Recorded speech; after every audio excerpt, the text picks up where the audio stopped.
আশা জাগিয়েও হারল বাংলাদেশ। নিউজিল্যান্ডের বিপক্ষে হার দিয়ে ওয়ানডে সিরিজ শুরু করেছে টাইগাররা। সাইফ হাসান, লিটন দাসরা চেষ্টা করলেও ব্যাটিং ব্যর্থতায় শেষ পর্যন্ত জয়বঞ্চিতই থাকতে হয় স্বাগতিকদের। মিরপুরে টস হেরে প্রথমে ব্যাটিংয়ের সিদ্ধান্ত নেয় নিউজিল্যান্ড।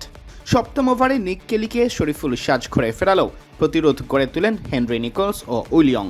দুজনের ৭৩ রানের জুটি ভাঙে ৪২ বলে ৩০ রান করে ইয়ং বিদায় নিলে রিশাদের প্রথম শিকারে পরিণত হয়ে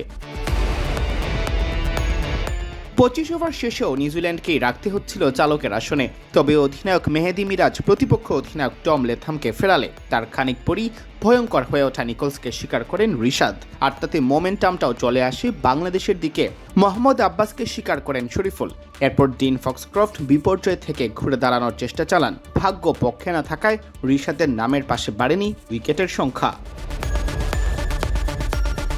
শেষ দিকে বাংলাদেশের পথের কাঁটা হয়ে দাঁড়ান ফক্সক্রফট। ওয়ানডে ফরম্যাটের সাথে ব্যাটিংয়ের তাল ঠিক রেখে তুলে নেন অর্ধশতক, যদিও দলীয় রান রেট ছিল কম। শেষ পর্যন্ত ২৫০-র কাছাকাছি পৌঁছে যায় কিউইরা। বাংলাদেশের পক্ষে শরীফুল ইসলাম ও রিশাদ হোসেন স্বীকার করেন ২টি করে উইকেট। জোড়া উইকেট পান তাসকিনও। নির্ধারিত ৫০ ওভারে ৮ উইকেট হারিয়ে ২৪৭ রান দাঁড়ায় নিউজিল্যান্ডের সংগ্রহ। জবাব দিতে নেমে শুরুতেই তানজিদ হাসান তামিমকে হারিয়ে ফেলে টাইগাররা। দলীয় ২১ রানে তামিমের সাথে নাজমুল হোসেন শান্তকেও হারায় বাংলাদেশ দল। এরপর প্রতিরোধ করে তোলেন সাইফ হাসান ও লিটন দাস। তৃতীয় উইকেটে ৯৩ রানের জুটি করে সাইফ বিদায় নেন ৭৬ বলে ৫৭ রান করে। ৪৮ বলে ৪৬ রান করে লিটন বিদায় নেন ১৩২ রানে। এরপর আফিফকে নিয়ে তাওহিদ হৃদয় চেষ্টা করলেও আফিফ ধীর গতির ইনিংস খেলে তৃতীয় হয়ে ফেরেন সাজ করে। ৪৯ বলে ২৭ রান করে নেই ব্যাটার। সুবিধা করতে পারেননি মেহেদী হাসান মিরাজও।